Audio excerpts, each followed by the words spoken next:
प्रिय बच्चों, सुप्रभात। हिंदी साहित्य की इस कक्षा में आप सभी का अभिनंदन है। बच्चों, हम खड़ी बोली हिंदी के प्रथम महाकाव्य प्रिय प्रवास से उद्धृत व्याख्याओं का अध्ययन कर रहे हैं। बच्चों, मैंने आपको प्रिय प्रवास की कई विशेषताओं के बारे में बताया था। उसमें मैंने आपको बताया था कि किस प्रकार से हरिओत जी ने कृष्ण के ब्रह्म रूप का वर्णन न करके उन्हें परम पुरुष के रूप में चित्रित किया है। और यही इस महाकाव्य की सबसे बड़ी विशेषता है कि हम देखते हैं कि श्री कृष्ण में मानवोचित गुण और विवशताएं विद्यमान हैं और मानवोचित विवशताओं में से निकलकर मनुष्य कैसे उनसे विजय प्राप्त करता है, यह इस महाकाव्य की बहुत बड़ी विशेषता है। बच्चों, कल हमने व्याख्या क्रमांक 2 पढ़ा था, जिसमें हमने कृष्ण के राधा के प्रति अनन्य प्रेम भाव और उसके साथ में ही अपनी विवशता का स्वाभाविक चित्रण भी होते हुए देखा था। बच्चों, आज हम छंद क्रमांक 3 की व्याख्या को पढ़ेंगे। मैं इस व्याख्या को पढ़ रही हूँ, आप कृपया इसे ध्यान से सुने और हृदयंगम करें। हरिओत जी लिखते हैं, उत्कंठा के विवश नभ को, भूमि को पादपों को, ताराओं को मनुज मुख को प्रायशः देखता हूँ। प्यारी ऐसी न ध्वनि मुझको है कहीं भी सुनाती, जो चिंता से चलित चित्त की शांति का हेतु होवे। प्रस्तुत छंद में हम सबसे पहले शब्दार्थ को देखते हैं। विवश का अर्थ है अत्यंत विवश, दूसरे के वश में होकर के। पादप का अर्थ है वृक्ष। मनुज का अर्थ है मनुष्य। चित्त का अर्थ है मन। चलित का अर्थ है चंचल। तो प्रस्तुत छंद में कृष्ण के हृदय में जो राधा से मिलन का आशा भाव है उसका और साथ में ही विवशता का बड़ा ही सुंदर चित्रण किया है। मनुष्य का एक बहुत बड़ा गुण होता है आशा। वह हर परिस्थिति में आशा को बनाए रखता है।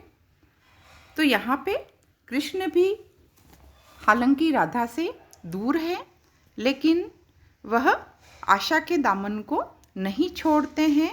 इसी को चित्रित करते हुए कृष्ण कह रहे हैं कि हे राधे, उत्कंठा के विवश नभ को, भूमि को पादपों को, है ना, कि मैं अत्यंत उत्कंठित होकर, है ना, मन में आशा को धारण करके, उत्साहित हो करके मैं नभ को, आकाश को, भूमि को अर्थात पृथ्वी को और पादपों अर्थात पेड़ पौधों को देखता हूँ। है ना, मनुष्य जब सब तरह से निराश होता है तो वह चारों ओर आशा भरी नज़रों से देखता है।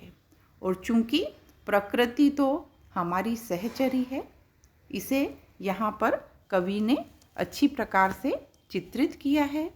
तो कृष्ण भी, है ना, आकाश को, पृथ्वी को, पेड़ पौधों को देखते हैं, प्रकृति को निहारते हैं, है ना, और ताराओं को, मनुज मुख को प्रायशः देखता हूँ, है ना, ताराओं को, नक्षत्रों को भी देखता हूँ और मनुज मुख, मनुष्यों के मुख को भी देखता हूँ, प्रायशः, है ना, प्रायः देखता हूँ, है ना, और देखने की कोशिश करता हूँ कि कहीं से न कहीं से तो कोई मिलन का संकेत जो है वो प्राप्त होगा, है ना। ये प्रकृति हमारी सहचरी है, यह विभिन्न संकेत हमें देती है। प्रकृति से भी कई संदेश हमें प्राप्त होते हैं, इन्हें हमें पढ़ने की आवश्यकता है। तो यहाँ पर कृष्ण जो है वह प्रकृति और मनुष्य, है ना, दोनों की ओर आशा भरी निगाहों से देख रहे हैं कि कहीं से तो उन्हें कोई मिलन का संकेत मिलेगा, है ना, या कोई ऐसा संदेश प्राप्त होगा, ऐसा उपाय प्राप्त होगा जिससे राधा से उनका जो मिलन है वह संभव हो पाएगा। प्यारी ऐसी न ध्वनि मुझको है कहीं भी सुनाती, लेकिन हे प्यारी राधिका, है ना, ऐसी ध्वनि मुझे कहीं भी नहीं सुनाई देती है ना। अब इस पंक्ति में आकर के ऊपर की दो पंक्तियों में तो आशा, है ना, का बड़ा सुंदर चित्रण है, मनुष्य के मन में आशा जो होती है उसका, और तीसरी पंक्ति में आकर के जो निराशा का जो भाव है ना, उस निराशा के भाव का बड़ा सुंदर चित्रण किया है। प्रयत्न करने पर भी सफल न होने पर पे क्या होती है, निराशा प्राप्त होती है। तो यहाँ पर निराशा से युक्त होकर के कृष्ण कह रहे हैं कि ऐसी कोई भी ध्वनि, ऐसा कोई भी संकेत मुझे सुनाई नहीं देता है कि जो चिंता से चलित चित्त की शांति का हेतु होवे। कि जो मेरा यह जो चिंता से चंचल जो मेरा मन है ना, मन जो है वह किसके कारण चंचल बनता है, चिंता के कारण, है ना। मन के दोनों गुण हैं, है ना। वैसे मन जो है वह चंचलता के लिए जाना जाता है ना, क्योंकि चंचलता के लिए किस लिए जाना जाता है ना, क्योंकि, है ना, उसमें हम बहुत सारी चिंताओं को पालते हैं, बहुत सारे मोह को हम पालते हैं, है ना। इसीलिए गीता में श्री कृष्ण ने कहा है कि चंचलम ही मन, है ना, अर्थात मन जो है वह चंचल है ना।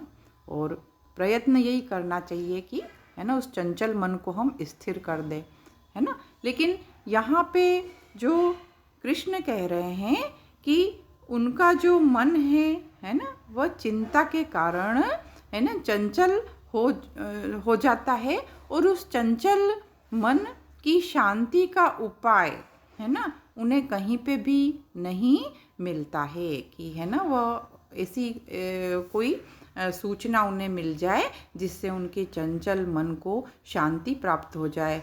और वह सूचना क्या हो सकती है कि, है ना, वह राधा से मिलने की सूचना हो सकती है ना, कोई सुखद ब्रज की सूचना हो सकती है जिससे उनके मन को शांति प्राप्त हो जाए।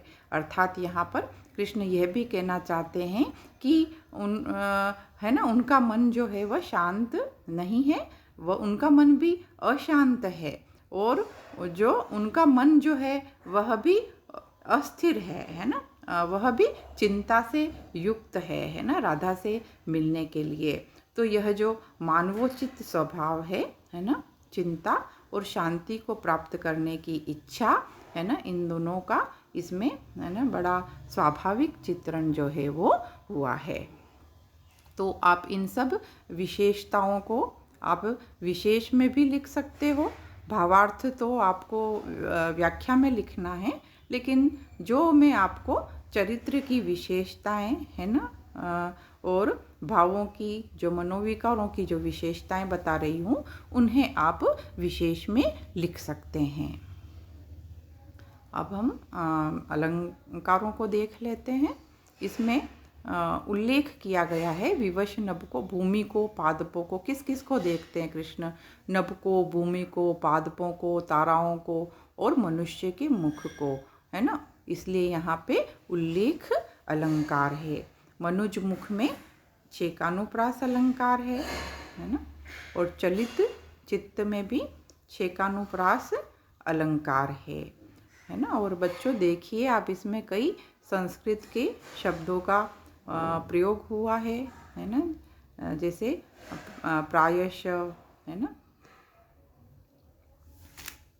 तो इसमें आपको मैं पहले भी बता चुकी हूँ कि कि हरिओद जी की जो भाषा है वह संस्कृतनिष्ठ भाषा है और यह उनके काव्य की बहुत बड़ी विशेषता है, जिसे आपको विशेष के अंतर्गत अवश्य लिखना चाहिए। और बच्चों, इसमें मैंने पूर्व में भी बताया था आपको कि इसमें मंदाक्रांता छंद है और मंदाक्रांता छंद समवर्णिक छंद होता है। इसमें चौथे, छठे और सातवें वर्णों पर यति होती है। तो इसे भी आप अपनी काव्यगत विशेषताओं में और विशेष में दोनों में ही आप लिख सकते हैं। धन्यवाद।